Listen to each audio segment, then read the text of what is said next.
That's what happens. That's what happens when you finally buck 3.5 decades of historical precedent in your organization. For years, the Kansas City Chiefs would go down the retread and veteran free agent signing trade route to get their quarterback. They had this allergy, it felt like, almost like a disease, where they avoided drafting a quarterback in round one like it was the plague. You call it the curse of Blackledge, if you will. Just because you took Blackledge, what was it, 7th overall in the '83 draft, doesn't mean he busts, means you can never ever get the quarterback position right, nor should you ever not draft somebody at the most important position in football in the first round. So there's absolutely no surprise, ultimately, especially when you think about it, that in that 2017 draft, the Kansas City Chiefs made the decision that ultimately changed the future of their franchise forever by trading up big, getting the 10th overall pick, and selecting Patrick Mahomes out of Texas Tech. Like, that was the moment in time. And sure, you have plenty of people that are like, well, Alex Smith is a really good starting quarterback, and this team wins a lot of games with him. Alex Smith is a pretty good NFL starting quarterback, no question. They did win quite a few games with Alex Smith as their starting quarterback, and especially in 2017, that the drafting of Mahomes really brought the best out of Alex Smith. But at the end of the day, when all was said and done, there's a reason this team drafted Patrick Mahomes. There's no disrespect, but the truth is the truth. They knew Alex Smith was not that dude. They knew that Alex Smith did not have that level of it factor, that level of special that you need from the quarterback position to win a championship in today's league. They sensed that Patrick Mahomes could be that dude. And you think about it, when you point to key moments in an organization, decision points and actions, trades, draft choices, free agent signings, those key pivotal things that you talk about that change the trajectory of an organization, you'd look at the Packers. Another similar case. When you think about the Packers in the 70s and 80s, they were mostly garbage. They were trash. Trash. Let me repeat. Trash. They were. Then you make the big trade before the '92 season starts. Get this kid that used to play at Southern Miss that was drafted in the second round by Atlanta that they wouldn't play, and they were eager to get rid of. This kid named Brett Favre. And then that next year in free agency, that first real big, huge free agency window, Reggie White's available. Mike Holmgren calls Reggie, leaves a voice message, tells him, Reggie, this is God. I want you to play in Green Bay.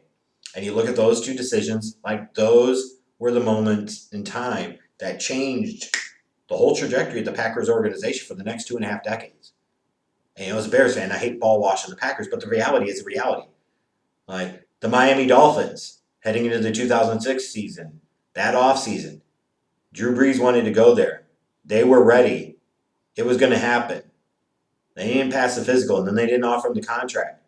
Nick Saban ended up having to go back to college because he ended up failing, and we all know what happened with Drew Brees down with the New Orleans Saints. Like, he changed that franchise forever. Those decisions, those key moments in time are what you look back at sometimes, and they define what is to come.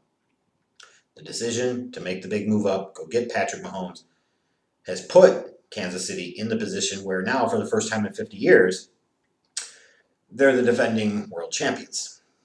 It wasn't easy. 2019 did not go maybe as smoothly as they would have liked. Time missed by Tyreek Hill, time missed by Patrick Mahomes with the knee injury that thankfully, I think for all parties involved, wasn't more serious compared to what it initially looked like in that game on that quarterback sneak. Good Lord Almighty, you thought Mahomes was done for the year, but he wasn't. But you're talking about a team that once you get to the playoffs, every game they're down double digits at some point in time, and they've got to come storming back, the cardiac Chiefs.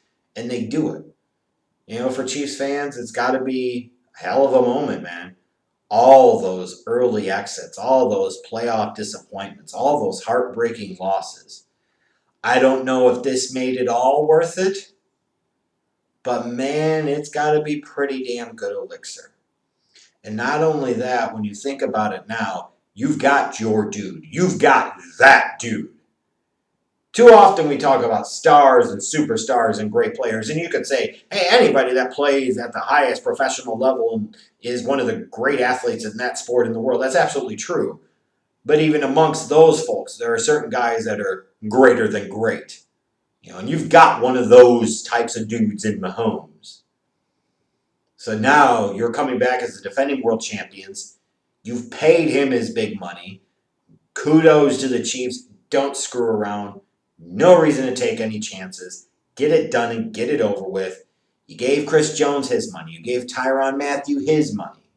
They did a pretty good job, relatively speaking, of being able to keep this core intact, which is impressive considering the amount of money that they were going to have to pay Patrick Mahomes. So you say, okay, now you're going into another year of Mahomes' development as an NFL quarterback. Could he be even better?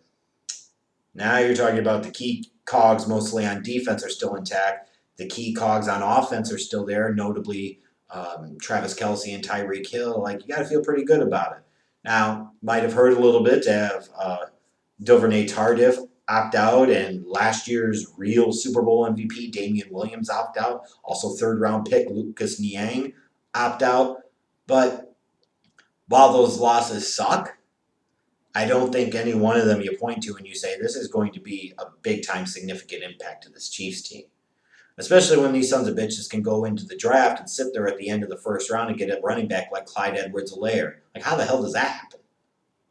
Top running back in this draft, and they got him with the last pick of round one. You could say, well, you don't want to draft running backs that high. Yeah, maybe you feel that way. You can certainly make your arguments for that. But at the same point in time, did you really want to let him land with the Chiefs? Yeah, let's take the Chiefs offense and add a multi-purpose back to it. That's going to go well for the rest of the league. Then adding Willie Gay Jr. in the second round, the linebacker.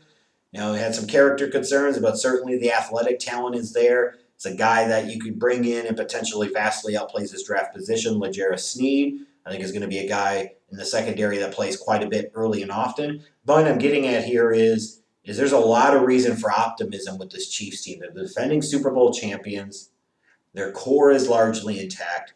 They've still got all the key elements of a high-powered, quick-strike offense that I think potentially gets even more balanced with adding Edwards-Helaire in the backfield. You've still got Tyreek Hill on one side, and then you got Sammy Watkins on the other side, and you got Travis Kelce over the middle. All of that combined with the fact you've got Patrick Mahomes.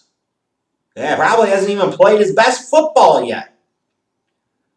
If you're the Chiefs, as was proven in the playoffs, we're down 20 points in the second quarter. 'Tis nothing. We got this. That is a hell of an aura of confidence to be able to carry around yourself. And when you're the Chiefs and you have this type of high-powered, explosive, quick-strike offense that is almost impossible to keep shut down for 60 minutes, you can always go into every single game thinking that your team has a chance to win because, realistically, they do. And then you look at the defensive side of the ball. You got Raw Honey Badger back. So he played great for them last year. You've got Chris Jones in the fold long term. You've got Frank Clark there. So you've got some notable stars on the defensive side of the ball. The talent cupboard is not entirely bare. And while it's not a loaded defense, it certainly played well enough at key times when it needed to last year in the playoffs. And you could specifically look at that AFC Championship game against the Titans. And I believe, called it before that game happened I thought the Chiefs were going to be able to shut down Derrick Henry better than the Ravens and the Patriots had, respectively. And they did. But, again, championship team, core largely intact. Got to feel pretty good about them. You could have concerns about if there's going to be any letdown after winning the Super Bowl. Maybe. But I'm sorry. Andy Reid should have already been a Hall of Fame caliber coach. After finally getting his ring, ain't no questions anymore. That fat son of a bitch is going to get his bust and his gold jacket, and he's going to eat cheeseburgers in it all day. As he should. As he should. As he should. Andy Reid, the answer to the question, what happens if Craig Stadler and Mike Holmgren made a gay love child? Andy Reid. And you love every minute of it. Eat a cheeseburger. Fantastic. But all joking aside, there could be some concerns. There's always a challenge when you're the champs. Like now you've reached the top of the mountain. Now what? But I think they'll be okay. Running game depth with Damian Williams opting out. What does happen if Clyde Edwards-Helaire struggles or if he gets hurt or something along those lines? Like there's not a lot of depth there, at least the way I see it right now. That could be a concern. That could put even more pressure on the passing game. The run defense, while it stepped up in key moments, certainly last year, and again I point to the AFC Championship game, statistically during the season last year was not consistently great. Hopefully want to see them get a little bit better. And then kind of overall depth. Like one of the challenges and tricks now for this organization is going to be able to continue to find guys from a talent standpoint that don't cost much. Late round picks, undrafted free agents, scrap heap retreads, those types of things. Because some of the contracts they're paying out are a lot of money, and as a result, when you're committing so much money to guys like Mahomes and Jones and Clark and Matthew and Tyreek Hill and Travis Kelce, there's only so much money to go around at football team, especially with the salary cap. As a result, you got to find some bargains elsewhere, or you're going to have to figure out how to minimize the deficiencies that come as a result with your roster. If this team experiences injuries again in 2020, the somewhat lack of depth could come back and bite them a little bit. But I just don't know how much it's going to matter because this team to me is still primed to be in a championship position. I think they are clearly the class of the AFC West and by a little margin. I think they're a 12-win football team, probably get a first round bye in the playoffs. And I think they're one of the two or three teams you legitimately look at and feel really confident that they could be one of the teams to represent the AFC in the Super Bowl this season.